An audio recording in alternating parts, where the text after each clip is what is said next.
Hidup TV mempersembahkan Oase Rohani Katolik yang dibawakan oleh para imam Keuskupan Agung Jakarta. Selamat menyaksikan. Sahabat Oase Rohani Katolik, apa kabar? Kita berjumpa kembali hari ini dalam siaran Oase Rohani Katolik. Dan berbahagia sekali karena hari ini kita ditemani oleh Romo Antonius Gunardi MSF. Saya Bernadette Marita akan menemani Romo Anton dan Anda semua kurang lebih selama 1 jam ke depan. Hari ini adalah pekan biasa ke-18 dalam kalender liturgi. Baiklah, saya akan menyapa Romo Anton yang sudah hadir di studio untuk Anda hari ini. Salam damai Romo Anton. Salam damai, Tuhan memberkati. Amin. Bagaimana kabar Romo? Berita Injil, sukacita Injil. Amin. Baiklah sahabat Oase Rohani Katolik, marilah kita awali jumpa kita hari ini dengan sebuah doa yang akan dipimpin oleh Romo Anton. Dalam nama Bapa dan Putra dan Roh Kudus, amin. Bapa Surgawi, terima kasih untuk hari baru yang Kau anugerahkan kepada kami. Terima kasih untuk rahmat kehidupan yang Kau percayakan kepada kami. Teristimewa untuk cintamu yang luar biasa, bahkan Engkau Maha Pengampun, bahkan Engkau tidak menghitung-hitung dosa-dosa salah kami umat-Mu. Karena itu anugerahkanlah berkat-berkat-Mu pada hari ini, agar kami dapat semakin hari semakin sempurna seperti Engkau sendiri, menjadi berkat yang hidup bagi banyak orang yang kami jumpai dan kami layani, dan secara khusus supaya kami dapat dengan hati yang terbuka mendengarkan sabda-Mu dan membawa sabda itu menjadi pelita bagi kaki dan terang bagi jalan kehidupan kami. Inilah doa kami yang kami doakan dengan pengantaraan Yesus Kristus, Putra-Mu Tuhan kami, yang hidup dan berkuasa bersama Dikau dan Roh Kudus, Allah sepanjang segala masa. Amin. Amin. Antifon pembuka untuk hari ini adalah: kamu akan menjadi umatku dan aku akan menjadi Allahmu. Bacaan dari kitab Yeremia bab 30 ayat 1-2, dilanjutkan ayat 12-15 dan dilanjutkan ayat 18-22. Tuhan bersabda kepada Yeremia demikian: Beginilah sabda Tuhan Allah Israel. Tulislah segala perkataan yang telah kusabdakan kepadamu dalam sebuah kitab. Beginilah sabda Tuhan tentang Israel. Penyakitmu sangat parah, lukamu tak tersembuhkan. Tiada orang yang membela hakmu. Tiada obat untuk bisumu. Tiada kesembuhan lagi. Sungguh, aku telah memukul engkau dengan pukulan musuh dan dengan hajaran yang bengis, karena kesalahanmu banyak dan besarlah jumlah dosamu. Mengapa engkau berteriak karena penyakitmu? Mengapa engkau mengaduh karena kepedihanmu sangat payah? Karena kesalahanmu banyak dan dosamu besar jumlahnya, maka aku telah melakukan semuanya ini kepadamu. Dan beginilah sabda Tuhan Allah selanjutnya. Sesungguhnya aku akan memulihkan keadaan kemah-kemah Yakub dan akan mengasihani tempat-tempat tinggalnya. Kota itu akan dibangun kembali di atas seruntuhannya dan purinya akan berdiri di tempatnya yang asli. Nyanyian syukur akan terdengar dari antara mereka, juga suara orang yang bersukaria. Aku akan membuat mereka berlipat ganda, dan mereka tidak akan berkurang lagi. Aku akan membuat mereka dipermuliakan, dan mereka tidak akan dihina lagi. Anak-anak mereka akan menjadi seperti dahulu kala, dan perkumpulan mereka akan tinggal tetap di hadapanku. Aku akan menghukum semua orang yang menindas mereka. Orang yang memerintah atas mereka akan tampil dari antara mereka sendiri. Dan orang yang berkuasa atas mereka akan bangkit dari tengah-tengah mereka. Aku akan membuat dia maju dan mendekat kepadaku.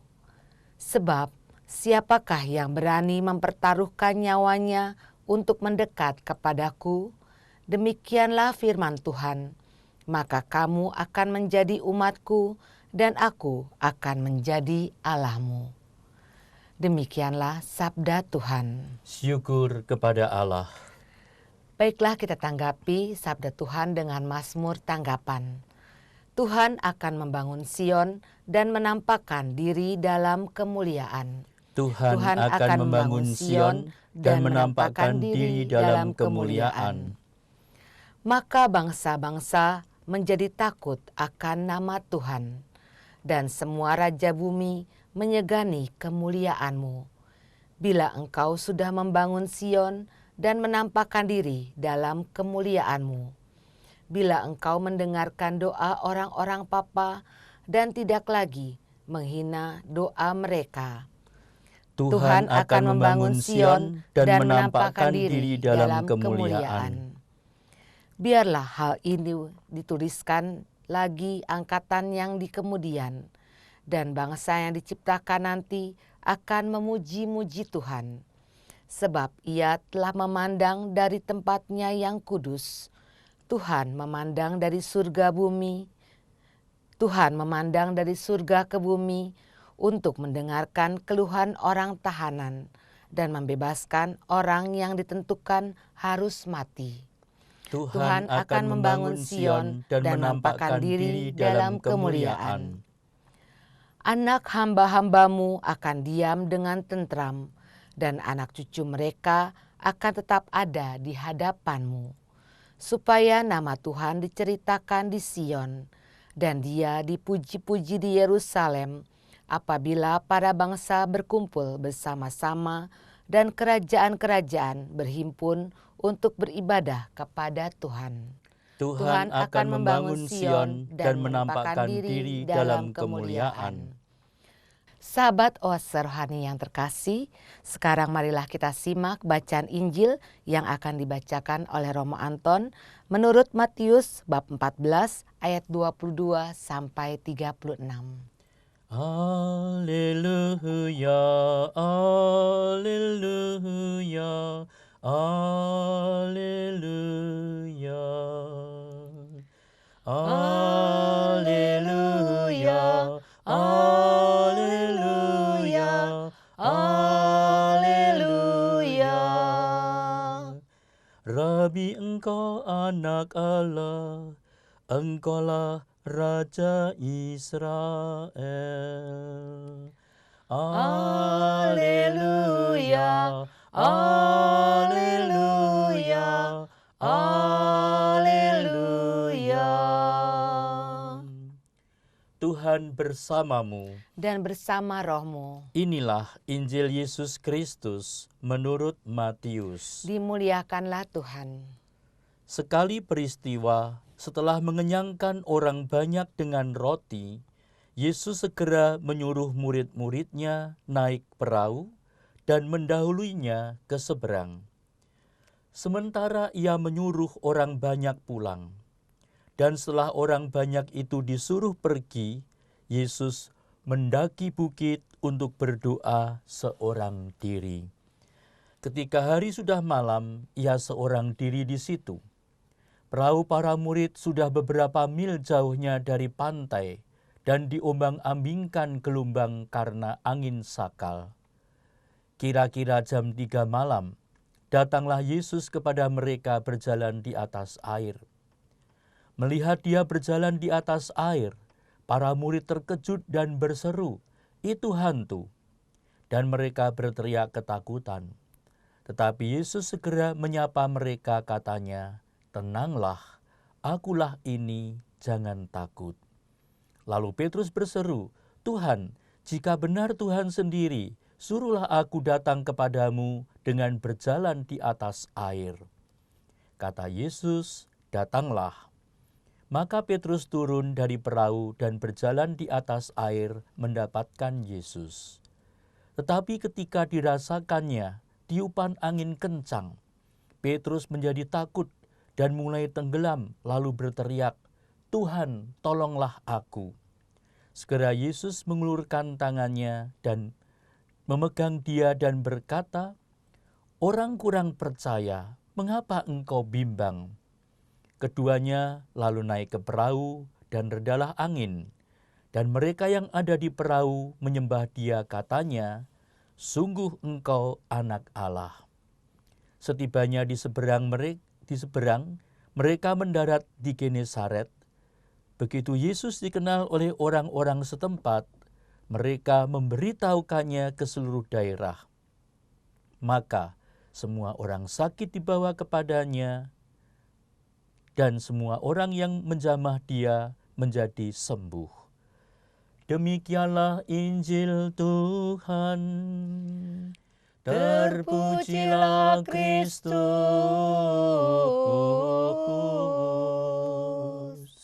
Sahabat Oase Rohani Katolik, setelah kita menyimak firman-firman Tuhan pada hari ini, kita akan menyimak permenungan yang akan disampaikan oleh Romo Anton bagi kita semua. Romo, dari firman Tuhan hari ini, kabar sukacita apakah yang ingin disampaikan?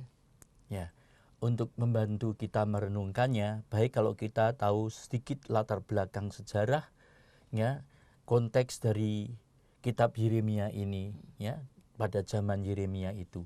Pada waktu itu Yehuda terjajah oleh Asyur tahun 627 sebelum Masehi, dan pada zaman itulah, ya, seruannya senada Nabi Yeremia, Nabi Amos, dan juga Nabi Hosea. Ya. Maksudnya bahwa pada waktu itu sungguh-sungguh orang-orang Israel, ya, jatuh pada titik nadir yang paling bawah, yaitu penyembahan berhala, ketidaksetiaan, sehingga mereka terhukum di tempat pembuangan. Ya. Maka inilah yang melatar belakangi. Nah, bagian yang kita renungkan pada hari ini, ya, khususnya kalau kita melihat konteks dekatnya, Yeremia bab 30 ayat 1 sampai 34, bab 34 ayat 22, itu berbicara mengenai masa depan yang mengandung harapan. Ya. Kalau kita mengamati lagi ayat 1 sampai 11, ya, itu berbicara mengenai pemulihan yang dipastikan bahwa Israel akan dipulihkan. Ayat 12 sampai 17 yang tadi terkutip dari 12 sampai 15 itu mau mengatakan bahwa luka-luka, ya, yang parah itu disembuhkan. Dan ayat 18 sampai 22 tadi dikatakan itu pemulihannya, janji Tuhan. Ya. Nah, kalau kita menggali lebih dalam, ya, Anda bisa membayangkan, ya, beginilah sabda Tuhan Allah Israel, "Tulislah segala perkataan yang telah kusabdakan kepadamu dalam sebuah kitab." Ya, rupanya tradisi lisan, ajaran-ajaran itu tidak manjat, tidak kurang jos, ya. Nah, maka ditulis supaya menjadi jelas. Nah, gambaran yang ditampilkan di ayat 12, ya, penyakitmu sangat parah, lukamu tidak tersembuhkan. Anda bisa bayangkan? Mengerikan loh. Itulah kondisi umat Israel, ya, dalam pembuangan. Ya. Mereka sungguh-sungguh sudah sakit parah dalam arti kedosaan yang paling hina sekalipun, ya, dan lukamu tidak tersembuhkan. Ya. Ini digambarkan seperti itu. Ya. Tidak ada orang yang membela hakmu, ya. Dia hanya menjadi orang buangan. Ya. Tidak ada yang membela, ya, bahkan nyinyir terhadap bangsa itu. Tiada obat untuk bisulmu, tiada kesembuhan lagi. Ini menggambarkan situasi yang terpuruk, situasi yang jauh dari Tuhan. Dan inilah situasi kemalangan yang luar biasa yang dialami oleh Israel. Ya. Bahkan Allah sendiri mengatakan, "Sungguh aku telah memukul engkau dengan pukulan musuh dan dengan hajaran yang bengis karena kesalahanmu banyak dan besarlah jumlah dosamu." Ya. Anda bisa membayangkan, ya, Tuhan yang kita kenal penyabar itu sampai mengambil keputusan, ya, karena sudah sungguh-sungguh jengkel. Ya. Dan inilah cara Tuhan mendidik umatnya. Ya. Dia mengingatkan, ngapain engkau berteriak karena penyakitmu, karena penyakit itu kamu buat sendiri. Mengapa engkau mengaduh karena kepedihanmu yang sangat payah, karena kepedihan itu yang kamu ciptakan sendiri, dan karena kesalahanmu banyak dan dosamu besar jumlahnya. Ya, bukan salah Tuhan. Ya. Maka aku telah melakukan semuanya ini kepadamu. Ini Tuhan mendidik umatnya, ya, supaya mereka sungguh-sungguh menjadi bangsa yang terdidik. Ya. Nah, lanjutannya begini, tetapi Tuhan itu tidak putus asa. Ya. Kalau Tuhan seakan-akan merontokkan dengan tangan kiri, tetapi dia membangun kembali dengan tangan kanan, ya, umatnya itu. Perjanjian tidak berpaut lagi pada bait Allah yang sudah diingkari, ya, dengan aneka kebaktian dan upacara yang tidak efektif, yang sungguh menjijikkan hati Tuhan, ya, diubah dengan ajakan untuk mengalami percaya kepada Allah, ya, universalisme keselamatan. Ya. Di situ janji Tuhan, ya, diungkapkan dari ayat 18 sampai dengan 22, itu pemulihannya demikian. Ya. Bahkan endingnya digemakan lagi, ya. Maka kamu akan menjadi umatku dan aku akan menjadi Allahmu. Perjanjian yang disegarkan. Nah, yang terkasih, inilah gambaran sepintas dari permenungan kita melalui bacaan pertama, ya. Yang sebetulnya tidak jauh dari kondisi kehidupan kita pun, ya. Sering kadang-kadang kita terpuruk karena kesalahan kita sendiri, ya. Kadang-kadang kita menciptakan penderitaan, bahkan penderitaan yang tidak perlu, tapi kita pikul, harus kita pikul karena kesalahan-kesalahan kita. Ya. Nah, maka ajakannya kita kembali back to basic, kepada perjanjian dengan Tuhan, ya, Allah yang sungguh-sungguh setia.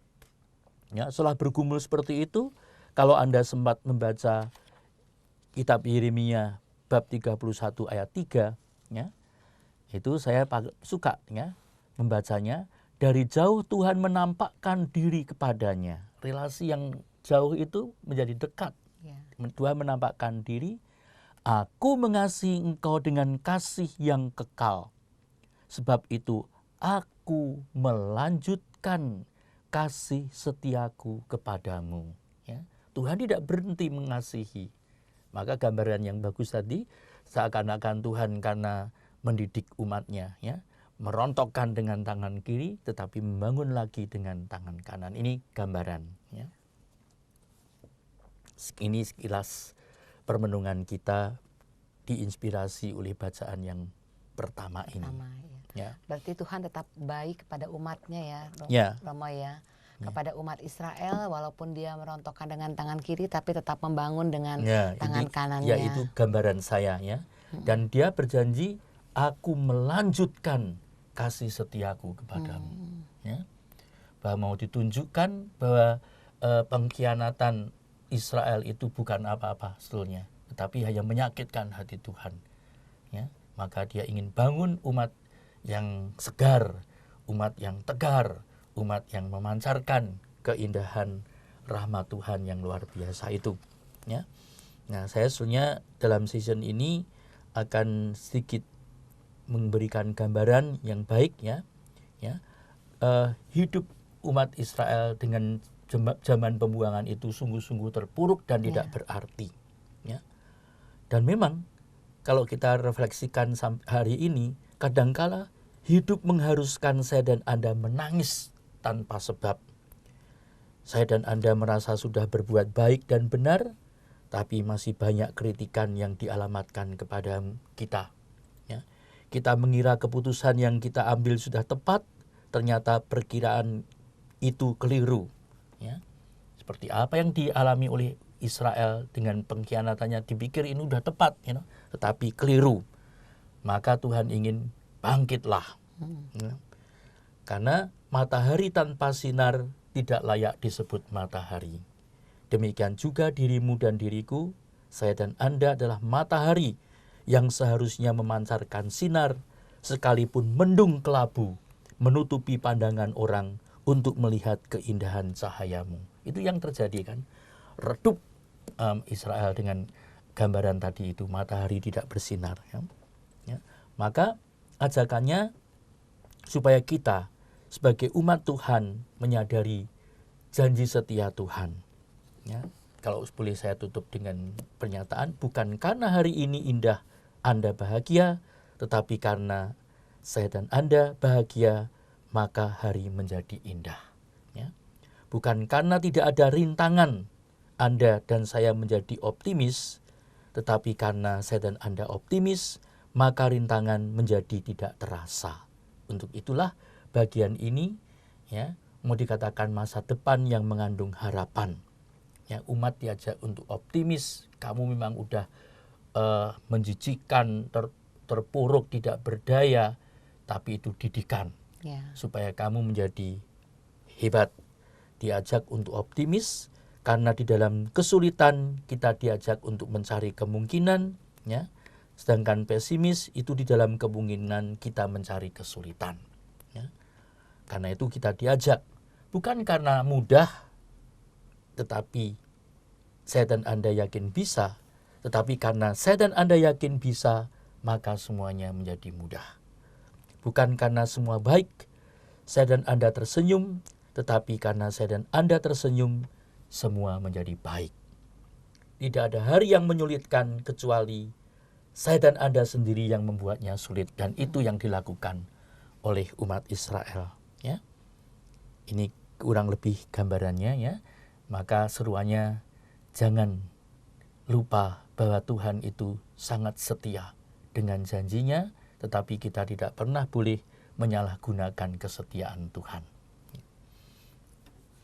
Iya Romo, konteksnya dengan kita saat ini bagaimana Romo? Ya itu tadi, bahwa kita kadang-kadang kan menyulitkan diri toh. Iya. Saya tadi katakan bahwa tidak ada hari yang menyulitkan kecuali saya dan Anda sendiri yang membuatnya sulit. Ya, Tuhan memberikan kepada kita rahmat dan kekuatan. Tetapi kalau kita yang sudah mendapat privilegi, kasih karunia Tuhan, hanya mencari ya dosa ya, dan juga ketidaksetiaan, penyembahan berhala, itu sangat menyakitkan hati Tuhan. Iya Romo. Kemudian Romo, bagaimana dengan Mazmur, tanggapan kita pada hari ini Romo? Sebelum ke Mazmur tanggapan, antifon pembuka tadi itu kan menjadi gong dari bacaan pertama ya. Kamu akan menjadi umatku dan aku akan menjadi Allahmu. Ya. Nah, ini Mazmur tanggapan itu kan sebetulnya mau mengatakan Tuhan akan membangun Sion dan menampakkan diri dalam kemuliaan. Ya. Tadi saya menggambarkan seakan-akan Tuhan merontokkan, tapi Dia membangun umatnya ya dengan tangan kanan itu, dan di dalam umat yang baru ini Tuhan menampakkan diri dalam kemuliaan. Ya. Ya, itu bisa didalami lagi ya, lebih dalam lagi. Ya. Ya. Terima kasih Romo. Romo, apakah bangsa Israel pada waktu itu sangat terpuruk, kemudian melakukan dosa-dosa dan kesalahan, tetapi Tuhan tetap tetap melindungi mereka dan tetap setia kepada mereka? Mereka itu terpuruk karena berbuat dosa, karena mereka hanya mencari kenikmatan dunia, penyembahan berhala, ya, dan ketidaksetiaan, maka menjadi terhukum. Dan ini dikatakan bahwa Allah mendidik bangsa Israel melalui penderitaan. Dengan itu mereka belajar bahwa hanya Allah yang bisa memberi keselamatan sejati. Allah sendiri selalu bersedia memulihkan relasi dengan bangsa Israel yang dirusak oleh dosa, dan yang penting mereka mau bertobat dan berbalik kepada Allah. Ya. Itu kesimpulannya. Dapat dikatakan demikian. Ya. Kemudian bagaimanakah Allah itu membangkitkan lagi bangsa Israel agar mau bertobat dan mau berbuat baik? Kan seruan para nabi yang sudah jelas. Ya, dan Allah sendiri memberikan rahmat dan kekuatan untuk bangkit. Karena dari diri kita sendiri kita lemah, tidak punya apa-apa, tidak punya daya.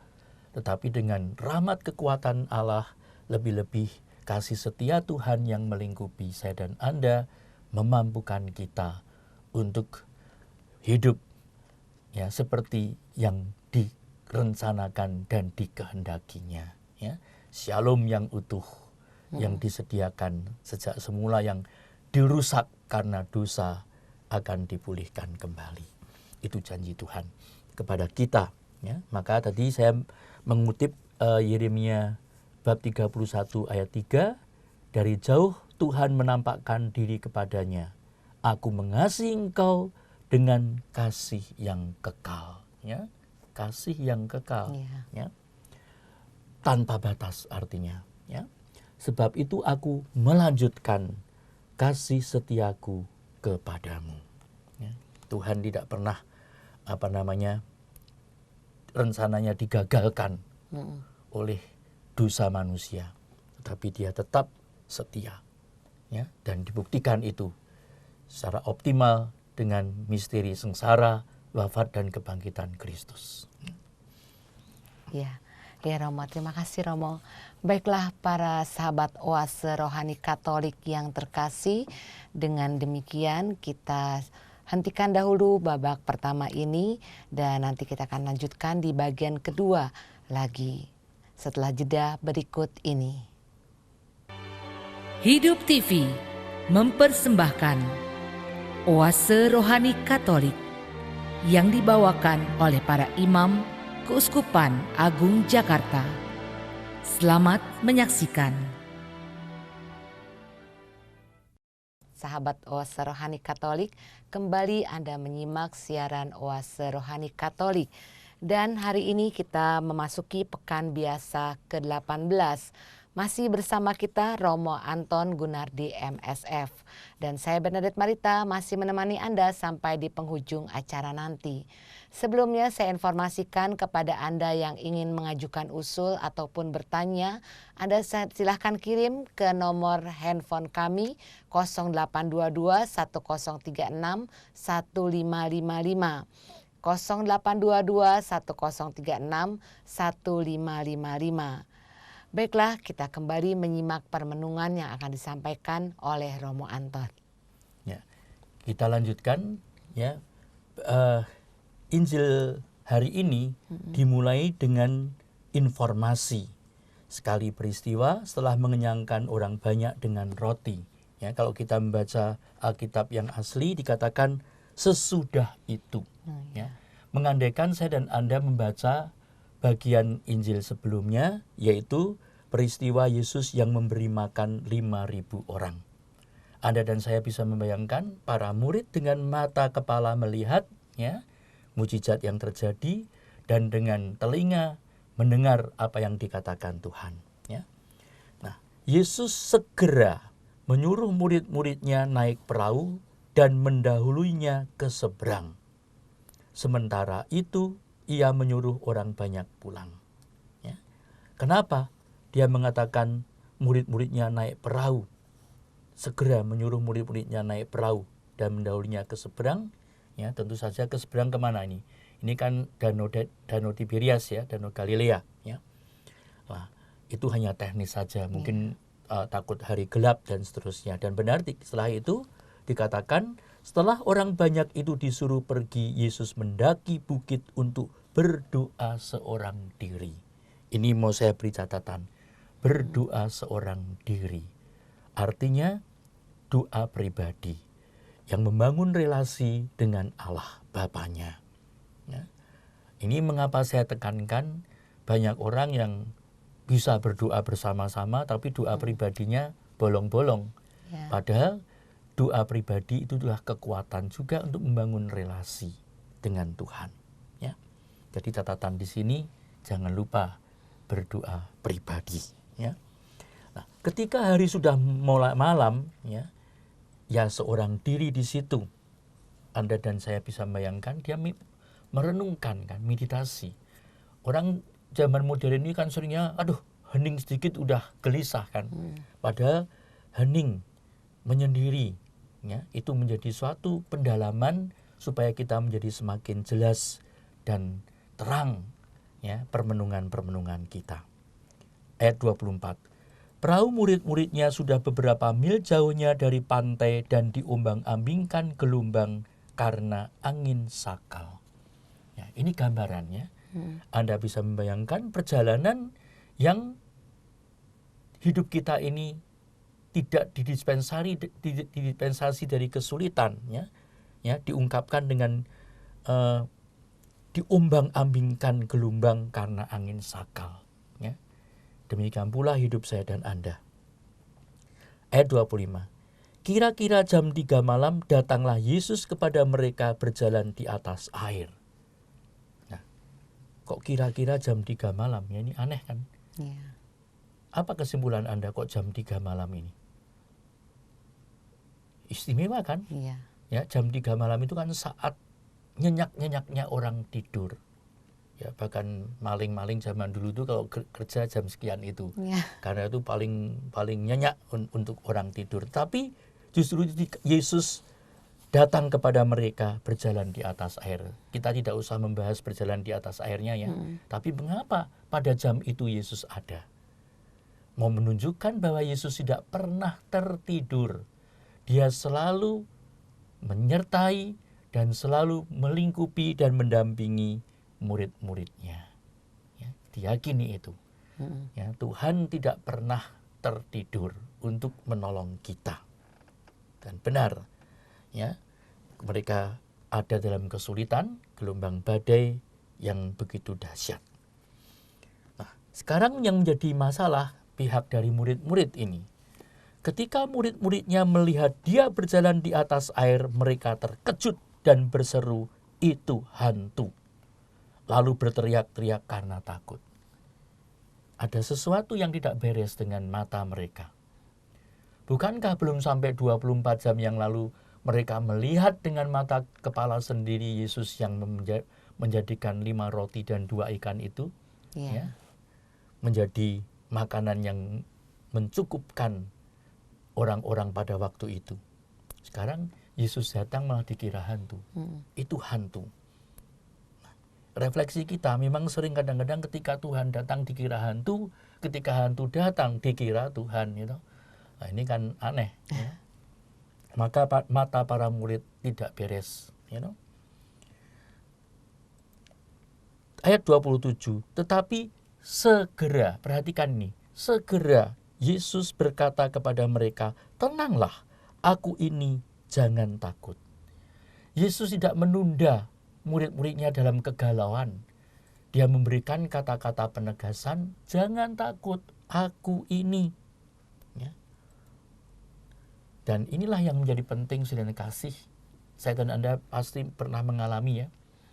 Pada suatu saat ketika kita masih kecil dan sedang main-main asik, ya tiba-tiba lampu mati. Ya. Siapa yang dipanggil pertama kali oleh kita ini? Coba kalau kamu Marita waktu kecil dalam keadaan takut, siapa yang dipanggil? Panggil mama pasti. Mama. Belum tentu loh. Kalau dekatnya dengan asisten rumah tangga, yang dipanggil asisten rumah tangga kan, ya. Kalau dekat dengan ibunya pasti ibunya. Ibunya ya. Dan ibu tidak serta-merta datang. Dia hanya mengatakan, "Ya, aku ada." Anda tenang nggak? Tenang. Tenang ya. Kata-kata itu membuat keyakinan ya bahwa mama tidak jauh. Ya. Idealnya kan begitu kan? Ya. Karena kata-kata jawaban mamanya itu membuat mereka lega. Ya.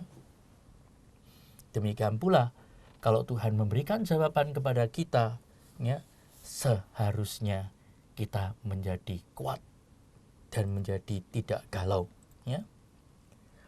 Nah, lalu Petrus berseru dan menjawab dia, ini malah aneh lagi ini ya. "Tuhan, apabila Engkau itu, suruhlah aku datang kepadamu berjalan di atas air." Ya, Petrus ingin tanda. Apa benar ini kamu ini? Gitu. Kan kalau ketika mama menjawab kan kita kan sangat kenal dengan suara mama toh. Iya. Nah, kalau kita tidak mengenal suara Tuhan, ya, dan memang sekarang ini banyak kepalsuan, suara-suara yang dipalsukan kan. Kalau kita sedikit ini anak-anak yang mendengar pewartaan ini kan sering kan kita waktu kecil mendapatkan cerita itu serigala yang menyamar sebagai ibu dari domba-domba itu. Iya. Domba-domba kan ditinggal ibunya dengan kata, kamu jangan pergi kemana-mana, jangan bukakan pintu kalau bukan ibumu. Wah, serigala datang, brak. Mereka tertawa, kamu kan bukan ibuku, ibu tidak akan ngebrak pintu seperti itu. Wah, serigala pikir, dia duk. Anak melihat, ibu, kakinya tidak sehitam kamu ini, dicat putih itu. Nah, kadang anak-anak kemudian terkecoh, suaranya kok merdu, karena sudah makan obat atau sesuatu yang bisa membuat suara merdu, dan akhirnya terkecoh. Maka saudara kasih mendengar suara Tuhan, ini titen, artinya memperhatikan benar-benar, suara Tuhan itu menjadi penting supaya kita tidak mendengar arahan yang palsu. Tuhan, apabila Engkau itu, suruhlah aku datang kepadamu berjalan di atas air. Apa yang dikatakan Yesus? Datanglah. Dan apa yang terjadi? Petrus turun dari perahu dan berjalan di atas air mendapatkan Yesus. Lega ini Petrus. Ayat berikutnya, ayat 30. Tetapi ketika dirasanya tiupan angin, takutlah ia dan mulai tenggelam. Lalu berteriak, Tuhan, tolonglah aku. Kenapa Petrus bisa kemudian tenggelam? Pertama, ketika dirasanya tiupan angin. Dia digoncang ini. Dan dia mulai tenggelam. Kenapa? Dia mulai tidak fokus lagi kepada Yesus. Saya dan Anda, orang beriman, kalau saya dan Anda tidak fokus, terus lurus pada Yesus, kita juga akan tenggelam dalam kehidupan ini. Ketika kita melihat kiri kanan kita, aduh kok menakutkan, nah udah hilanglah keyakinan kita. Maka penting fokus, terus lurus pada Yesus. Itu rumusnya. Karena kalau kita tidak fokus dan tidak memandang terus lurus pada Yesus, ini godaan-godaan kita lihat, ada ketakutan, ada kegalauan yang tidak perlu sebetulnya. Kita lanjutkan. Kata Yesus, datanglah, maka Petrus turun dari perahu dan berjalan di atas air mendapatkan Yesus, tetapi ketika dirasanya tiupan angin, takutlah ia dan mulai tenggelam. Lalu berteriak, Tuhan tolonglah aku. Masih mending yang dimintain tolong Tuhan. Betapa saudara yang terkasih, saya dan Anda menjadi galau, dan tidak jarang kita dikuasai oleh ketakutan, bahkan ketakutan yang sering kita ciptakan sendiri. Nah, ayat 31 sama kurang lebih dengan ayat di atas tadi, reaksi Yesus. Segera, Yesus mengulurkan tangannya, memegang dia dan berkata, hai orang yang kurang percaya, mengapa engkau bimbang? Anda dan saya tahu maksudnya, ketika saya dan Anda berpaling dari Yesus, tidak berfokus lagi pada Yesus, kegalauan dan ketakutan, kekhawatiran pasti akan merongrong kita. Tetapi ingat, kenapa ayat 31 juga dimulai dengan kata segera? Sekali lagi, Yesus tidak pernah terlambat menolong kita. Dia tidak pernah terlalu cepat, dia tidak pernah terlambat, tetapi selalu tepat pada waktunya. Itu kata-kata segera. Tuhan Yesus tidak menunda untuk menolong kita. Dan inilah yang perlu saya dan Anda yakini. Gambaran para murid yang ketakutan ketika perahu mereka diombang-ambingkan gelombang itu. Mereka ketakutan dan tidak tahu apa yang harus dilakukan. Mereka disadarkan. Saya dan Anda juga disadarkan bahwa Tuhan tidak pernah meninggalkan saya dan Anda. Pada saat yang tepat, Yesus hadir dan menghardik angin kencang itu. Maka Kalau kita merujuk kepada bacaan yang pertama, kehadiran Yesus seakan menggenapi apa yang pernah disampaikan oleh Nabi Yeremia, kamu akan menjadi umatku dan aku akan menjadi Allahmu. Aku akan melanjutkan kasih setiaku kepadamu. Ya. Lalu mereka naik ke perahu dan angin pun redalah, dan orang-orang yang ada di perahu menyembah Dia, katanya, sesungguhnya engkau anak Allah. Ya, Marita, kamu lihat itu. Perikopa ini berbicara semua dari ayat ke ayat. Iya. Ya. Ya. Itu mengungkapkan kehidupan saya dan Anda yang sungguh-sungguh tidak didispensasi dari kesulitan, rintangan, dan halangan, ya, tetapi Tuhan selalu menyertai kita. Bahkan pada jam-jam kritis, ya, tadi diungkapkan jam 3 malam, ya, saat-saat kita terlena, tetapi Tuhan berjaga. Dan itulah yang saya mau lanjutkan catatan tadi itu, ya, bahwa kita tidak pernah boleh, ya, berpaling dari Yesus. Kalau kita berpaling dari Yesus, bahkan saya dan Anda tidak mengasah mata dan telinga kita, bisa jadi kita mengalami seperti para rasul tadi itu. Ya. Tuhan sudah berbuat baik, berbuat kasih, penuh dengan kerahiman, tapi mata kita tidak lihat. Tuhan sudah memberikan penegasan melalui firman-Nya, sering kita abaikan. Ya. Nah, ini kenyataan kan, sering kita, mata rohani kita tidak beres, dan juga telinga rohani kita juga tuli. Yeah. Ini kurang lebih. Maka mari kita mensyukuri rahmat iman yang luar biasa itu, dan jangan sampai kita tidak berfokus pada Yesus. Bersyukur dalam segala hal. Dalam setiap episode kehidupan manusia, selalu ada episode cobaan dan ujian yang sangat berat, dan episode kenaikan kelas dalam kehidupan ini. Ya. Ada episode kegagalan dalam berbagai hal, namun ada pula episode keberhasilan dalam beberapa aspek kehidupan. Ada episode kemenangan dan kekalahan, episode kebahagiaan dan kesedihan. Ya. Demikian hal-hal tersebut silih berganti dalam kehidupan kita. Saya membaca Khalil Gibran, ya, penyair mistik dari Lebanon, yang menulis hal ini dengan indahnya. Ya. Dari sumber yang sama yang mengalirkan tawa, betapa seringnya mengalir air mata. Bahwa keduanya tidak terpisahkan. Bersama-sama keduanya datang. Ya. Oleh karena itu, apapun situasi dan kondisi yang sedang saya dan Anda hadapi dan alami saat ini, kita harus menyadari bahwa itu hanyalah salah satu sisi kehidupan. Saya dan Anda bisa memilih untuk menyerah atau memilih bersyukur dengan penuh iman bahwa semua itu akan berlalu. Ya. Hidup selamanya tidak selamanya berjalan mulus. Ya, gelombang angin sakal menerpa perahu itu. Kita memerlukan kerikil-kerikil supaya kita kemudian berhati-hati.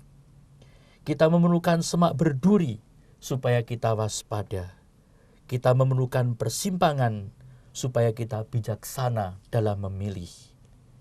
Kita memerlukan petunjuk jalan supaya kita punya harapan tentang arah masa depan.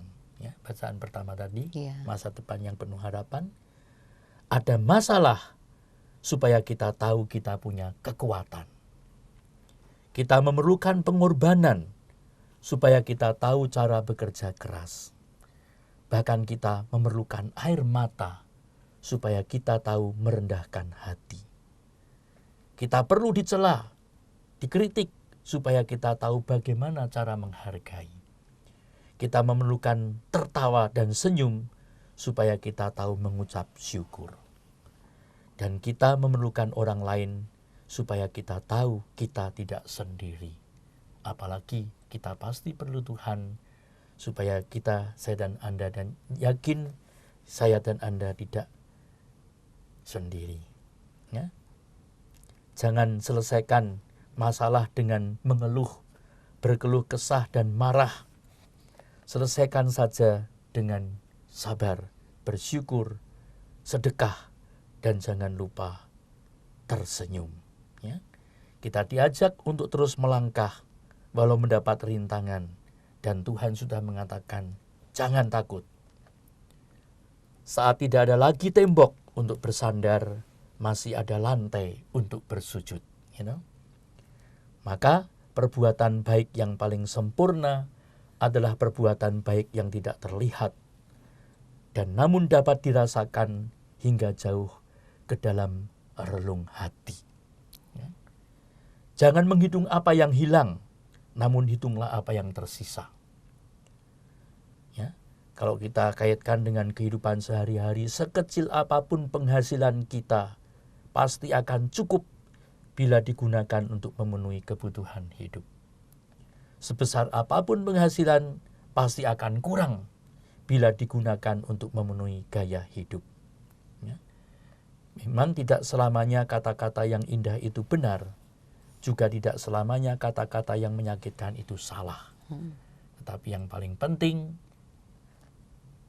pengaruh-pengaruh kiri kanan, situasi-situasi kita memang tidak pernah boleh kita abaikan, tetapi jangan lupa kita tetap terus lurus fokus pada Yesus. Hidup kudus, itu rumusnya.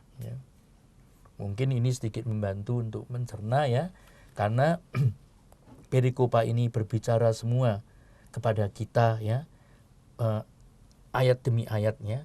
Itu berbicara semuanya untuk saya dan Anda. Ya, terima kasih Romo. Romo, apakah Romo akan bernyanyi untuk Injil ini? Ya, ada satu nyanyian yang saya sangat terkesan, dari pasti inspirasinya dari Injil ini. Sekalipun aku dalam lembah kelam, ku tak takut, sebab Kau besertaku. Sekalipun badai ombak datang menerpa, ku tak gentar, sebab Kau di sisiku. Aku percaya berkat-Mu atasku melimpah. Kebajikan dan kemurahan selalu melingkupiku. Ku puji, ku sembah Kau Tuhan. Kita nyanyikan. Aku percaya berkat-Mu atasku melimpah. Kebajikan, kemurahan selalu melingkupiku. Ku puji, ku sembah Kau Yesus. Nyanyian ini bisa menjadi nyanyian doa kita. Maknanya dari nyanyian ini apa, Romo? Itu ringkasan dari Injil ini. Sekalipun aku dalam lembah kelam, aku tidak takut, karena Engkau besertaku. Yang paling penting, Anda yakin nggak disertai Tuhan? Jangan sampai nanti Tuhan datang itu hantu, hantu datang itu Tuhan. Nah, kan malah keliru. Kita terbuka untuk mendengarkan kata-kata Tuhan. Jangan takut. Kalau Tuhan mengatakan begitu, seperti tadi mamimu yang ketika kamu dalam kegalauan dan dia menjawab ada, kan kita kan yakin. Maka kita tidak pernah boleh ragu akan kasih Tuhan. Aku percaya berkat-Mu melimpah. Kebajikan, kemurahan Tuhan itu selalu melingkupi hidup kita, sehingga saya dan Anda ada seperti sekarang ini. Nah, ini mari kita hayati. Amin, Romo. Sungguh luar biasa sekali Romo Anton membawa kita ke permenungan yang sangat menyejukkan hati kita semuanya. Kemudian Romo, apa makna dari tadi waktu ketika Petrus ketakutan, kemudian akhirnya Tuhan mengatakan demikian? Nah, sudah jelas kan kenapa Petrus itu galau karena dia tidak fokus pada Yesus. Iya. Ya. Dan reaksi Tuhan kan segera ketika mereka berteriak-teriak ketakutan, segera Yesus mengatakan, aku ini jangan takut. Ketika Petrus bilang, segera Yesus mengulurkan tangan. Berarti kita tidak pernah boleh ragu, karena Tuhan selalu tepat pada waktunya menolong kita. Percaya aja. Ya, semua itu indah pada waktunya. Memang setiap orang punya cerita, setiap orang punya sahabat, setiap orang punya masalahnya. Maka yang paling penting, kita tetap berfokus, terus lurus, kudus pada Yesus. Itu.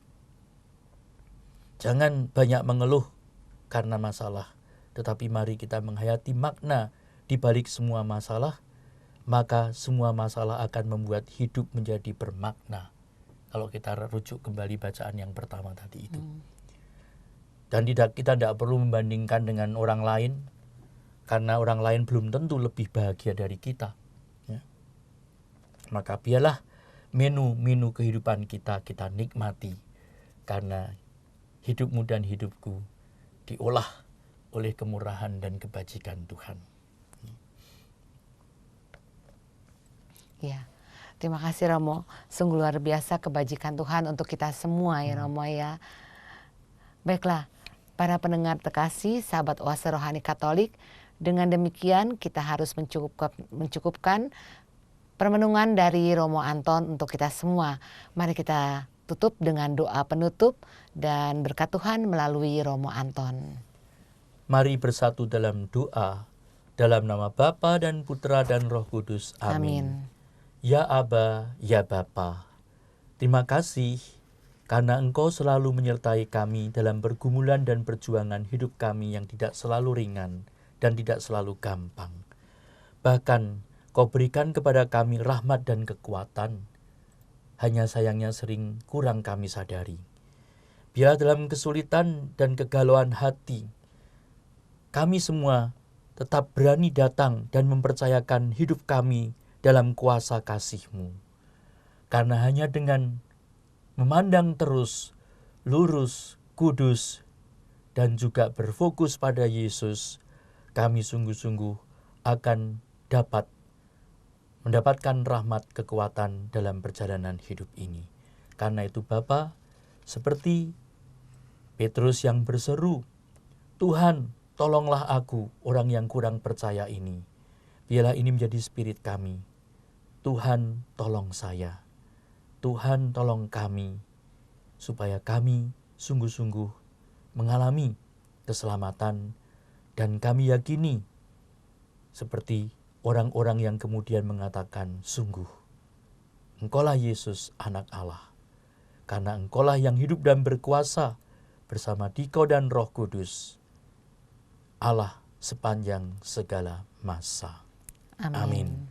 Tuhan bersamamu dan bersama rohmu. Terimalah curahan berkat Allah yang melimpah atas karya, usaha, keluarga, dan perjuangan hidupmu, Bapa dan Putra dan Roh Kudus. Amin. Amin.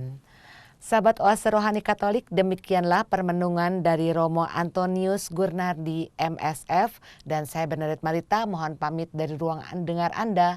Kami mengucapkan salam damai, tetap semangat dan tersenyum. Kita Bhinneka, kita Indonesia. Amin. Demikianlah Oase Rohani Katolik yang dibawakan oleh para imam Keuskupan Agung Jakarta. Tuhan memberkati.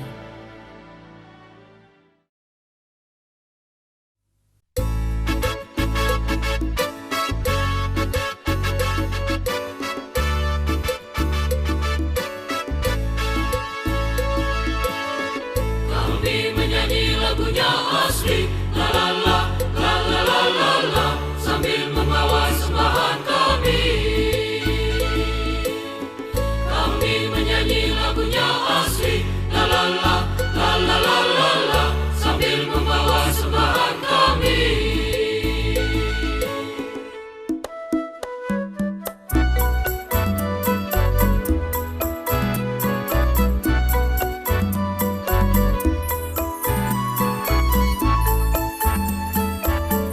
Mari kita sembahkan ke depan altar.